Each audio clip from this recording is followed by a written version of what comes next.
ஆமை மற்றும் முயல் மாய ஓட்டப் போட்டி. ஒரு நாள் ஒரு அழகான காட்டில் ஒரு பெருமனான முயலும் ஒரு புத்திசாலியான ஆமையும் இருந்தன. முயல் எப்போதும் வேகமாக துள்ளிக்கொண்டு நான் வேகமாக ஓடுவேன், யாரும் என்ன வெல்ல முடியாது என்று கூறும். ஆமையிடம் சிரித்துக்கொண்டே சொன்னது, நீ நீ ஒரு மெதுவாக நடக்கும் ஆமையா, என்னை வெல்ல முடியாது.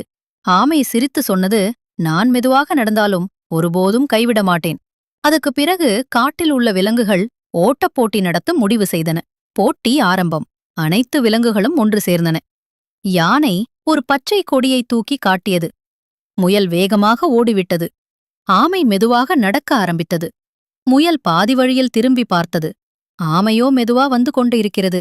நான் கொஞ்சம் தூங்கிக் கொள்கிறேன், பிறகு ஓடினால் போதும் என்று எண்ணி தூங்கிவிட்டது. ஆமை தொடர்ந்து நடந்தது. ஆமை மெதுவாக பொறுமையுடன் நடந்தது.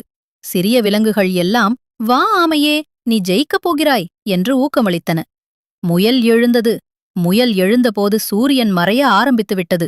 ஐயோ என்று அதிர்ந்து ஓடியது. ஆனால் ஆமை ஏற்கனவே ஓட்டப் போட்டியில் ஜெயித்துவிட்டது. விலங்குகள் எல்லாம் கையை தட்டி சந்தோஷமாக கத்தின. முயல் சொன்னது, நீ ஜெயிச்சிட்ட, நான் தான் ஜெயிக்கலாம் என்று நினைச்சேன். ஆமை மெதுவாக சிரித்தது. வேகமாக ஓடுவதே முக்கியமில்லை, முயற்சி மற்றும் பொறுமை இருந்தா நாம ஜெயிக்கலாம். இது நமக்கு ஒரு பாடம். அந்த நாளிலிருந்து முயல் பணிவாக நடந்தது.